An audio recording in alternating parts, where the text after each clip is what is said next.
Ciao a tutti e bentornati su Lernamo.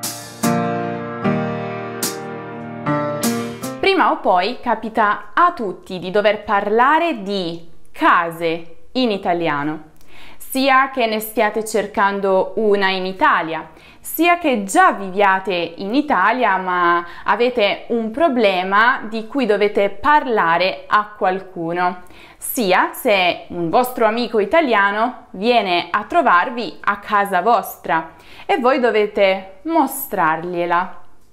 Non sempre però si conoscono le parole e le espressioni per descrivere una casa in italiano ed è quello che vedremo in questo video.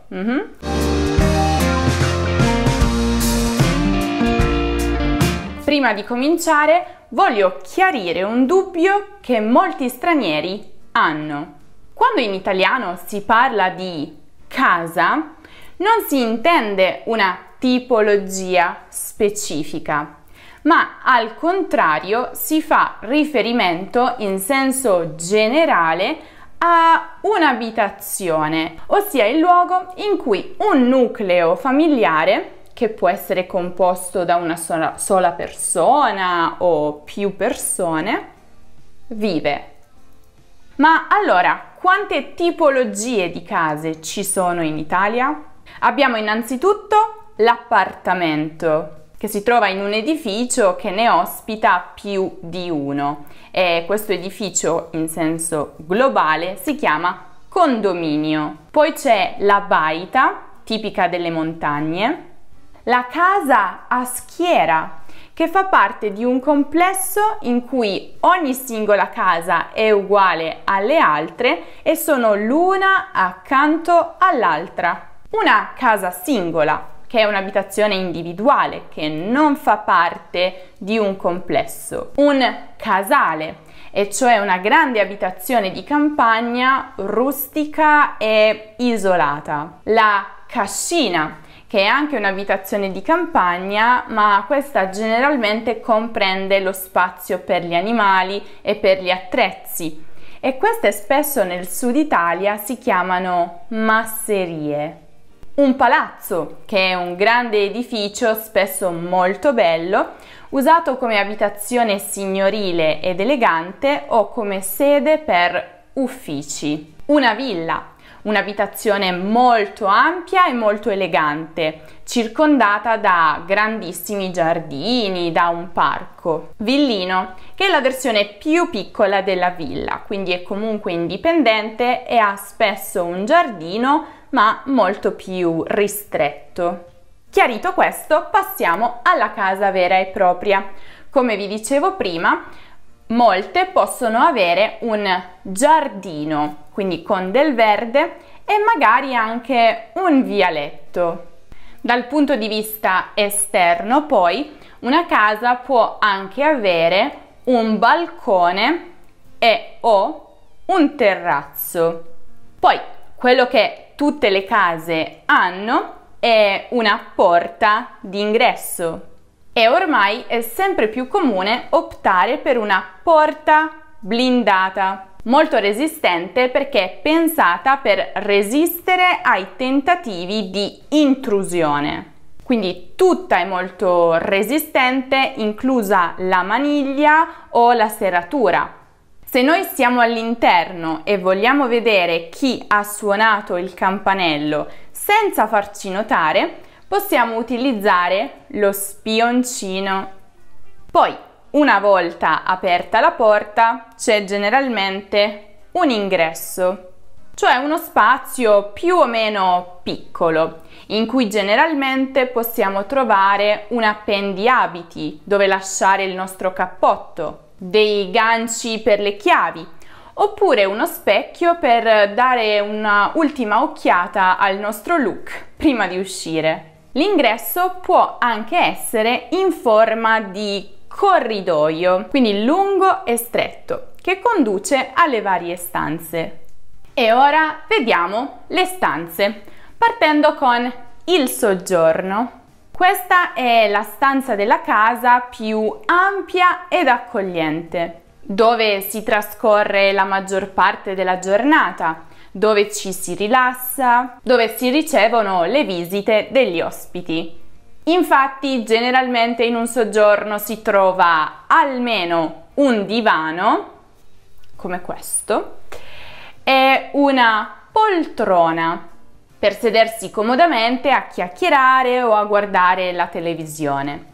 E, immagino che lo sappiate già, il divano ha generalmente molti posti, mentre la poltrona ne ha solo uno. Spesso poi in un soggiorno c'è il camino, perfetto per le serate invernali. In molte case il soggiorno coincide anche con la sala da pranzo, però ovviamente questa è una stanza a sé stante se la casa è particolarmente grande. Cosa si intende per sala da pranzo? Beh, è praticamente, come dice la parola stessa, la stanza della casa in cui si consumano i pasti, come il pranzo appunto. Chiaramente quindi le cose che non devono mai mancare in una sala da pranzo sono il tavolo e le sedie. Adesso passiamo alla mia stanza preferita della casa, la cucina, perché ovviamente è la stanza in cui si prepara il cibo. Vediamo un po' cosa c'è generalmente in una cucina. La dispensa, ovvero il mobile o una piccola stanza, ma questo è più raro, in cui si conserva il cibo che non ha bisogno di una temperatura bassa per mantenersi bene. E quindi per esempio i biscotti, i legumi, la pasta, le spezie e così via. Una cucina poi è generalmente formata da spazi chiusi che si aprono o attraverso delle ante o attraverso dei cassetti o tiretti.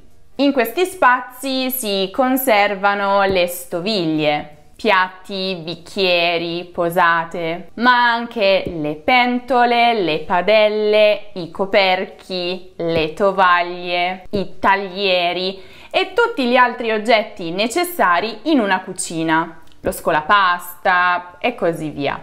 Il forno, il nostro caro amico che ci permette di cucinare le pizze, le torte, ma anche pesce, carne, verdure e così via, che può essere elettrico o a gas. Il piano cottura con i fornelli, anche in questo caso possono essere a gas o a induzione. Il frigorifero, l'elettrodomestico che ci permette di conservare per più tempo cibi che altrimenti andrebbero a male molto rapidamente, come uova, frutta, verdura, latte, latticini. Il lavandino con un rubinetto per sciacquare il cibo, per lavare i piatti, o le pentole, le posate, dopo che sono stati utilizzati per cucinare e per mangiare. La lavastoviglie, purtroppo non sempre presente, ma molto utile perché, lava le stoviglie al posto nostro. Poi se la stanza è grande e la cucina è moderna, ha anche un'isola dove preparare il cibo o, perché no, anche mangiare.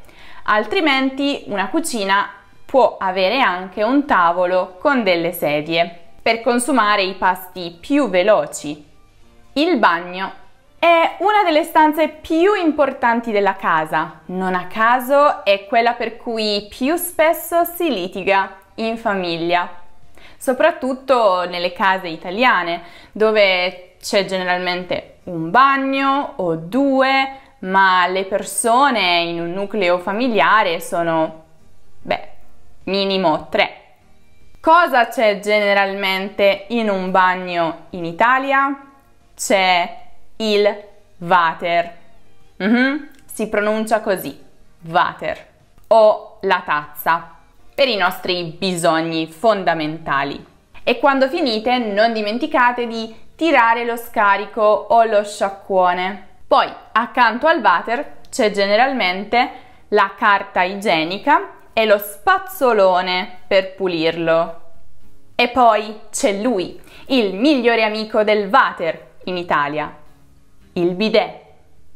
La cosa che manca di più a noi italiani quando siamo all'estero, dopo la mamma e la pasta e la pizza.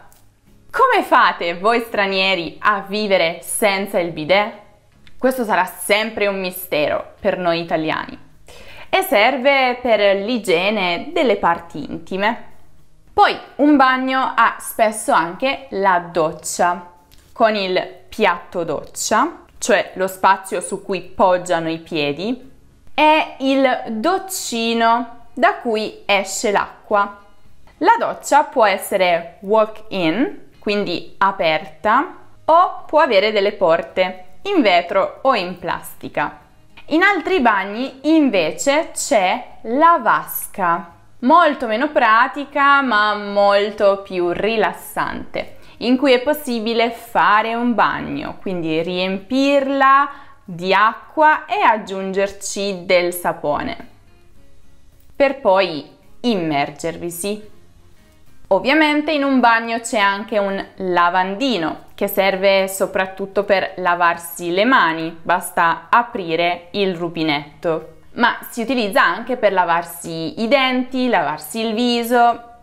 Accanto al lavandino o su di esso, nelle case più piccole, si tengono poi il sapone, lo spazzolino o gli spazzolini se ci vivono più persone e il dentifricio, nonché altri prodotti, per esempio per la pulizia del viso.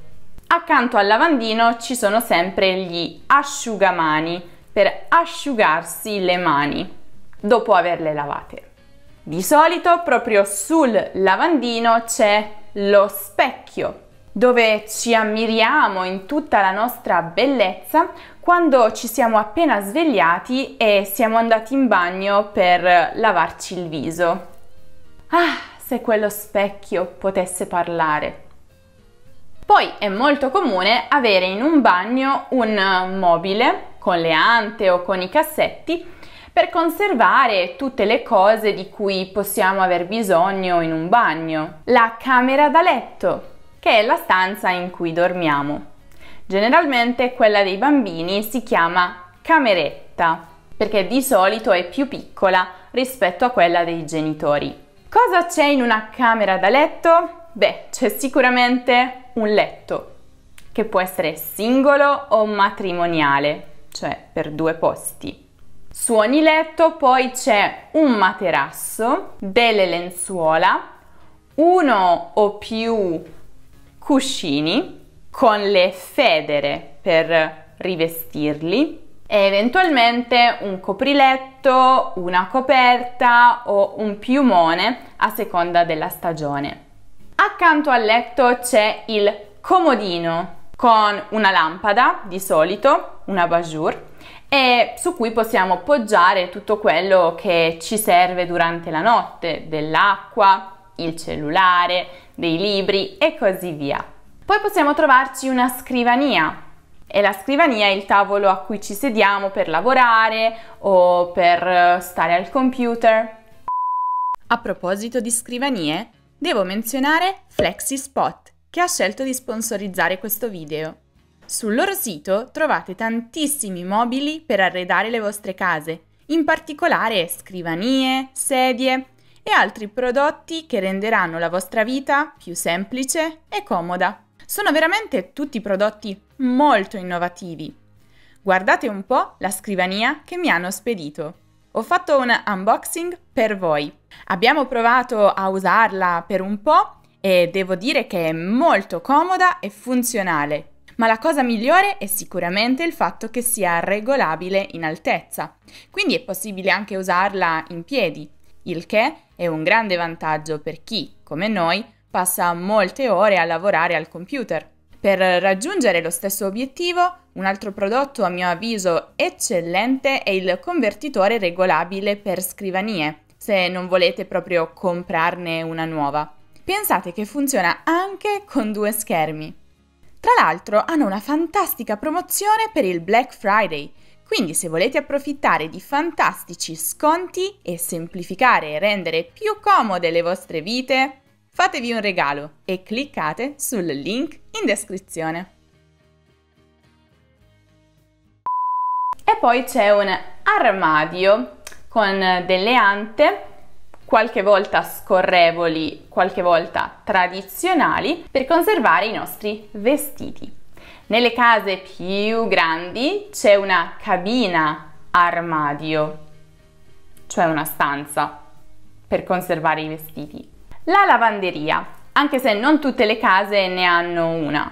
Se la casa è più piccola, questi oggetti che normalmente starebbero in una lavanderia sono sul balcone, sul terrazzo, in bagno, e cioè la lavatrice per lavare i panni, l'asciugatrice, quindi per asciugare i panni più rapidamente, lo stendino su cui appendere i panni per farli asciugare, l'asse e il ferro da stiro per stirare i nostri vestiti, rimuovendo eventuali pieghe.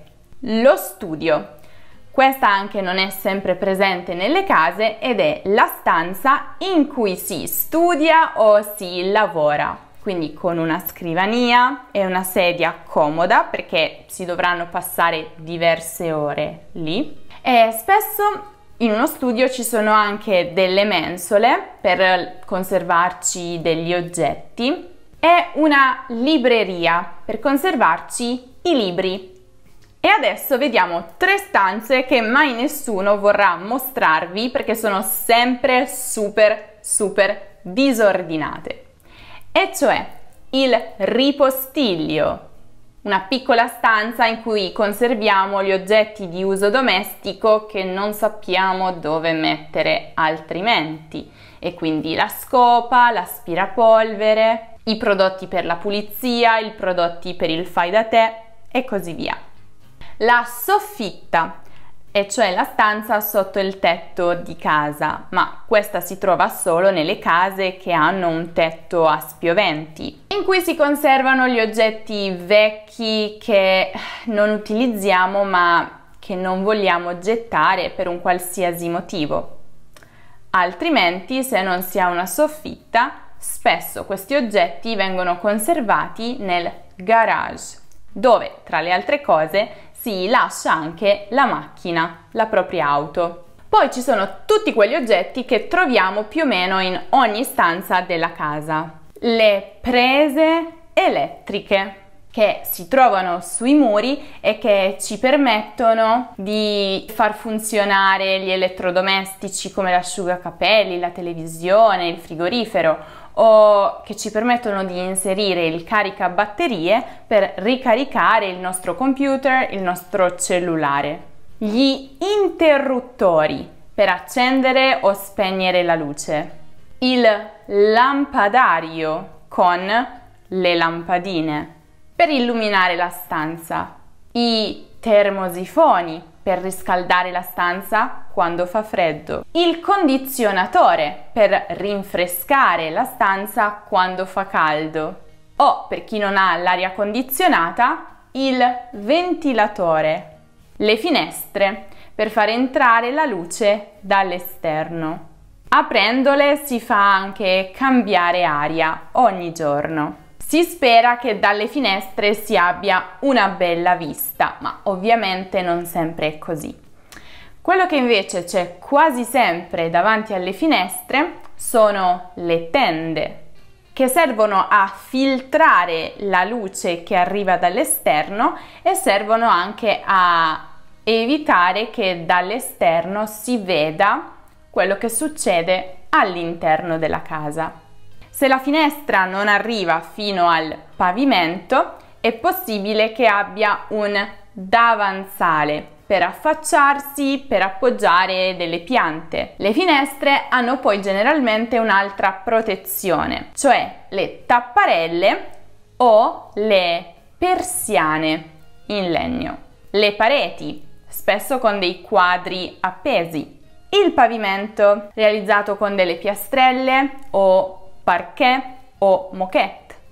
in base ai gusti personali. Il battiscopa, per proteggere la parete dai colpi della scopa, appunto, ma in realtà serve per proteggere la parete anche dai colpi dell'aspirapolvere o da altri colpi in generale. E queste erano tutte le parole della casa in italiano. Fatemi sapere nei commenti se le conoscevate tutte, fatemi sapere se il video vi è stato utile. Se siete in vena cioè se avete una voglia particolare di imparare nuove parole in questa giornata, allora io vi consiglio di dare un'occhiata anche al video sul lessico dell'auto in italiano. Molto interessante, che trovate come sempre qui in alto nella card o giù nella descrizione. Se invece questo video vi è stato utile, lasciate un bel mi piace e iscrivetevi al canale se ancora non lo avete fatto. Se volete invece una qualsiasi altra lezione di grammatica o di cultura italiana, potete passare dal nostro sito, lì trovate tutto, lernamo.com, e se ancora non lo avete fatto seguite Lernamo anche su Instagram, su Facebook, su Twitter, su Pinterest, su TikTok e su Telegram per tutti gli altri contenuti. Io vi saluto e vi aspetto nel prossimo video. Ciao ciao!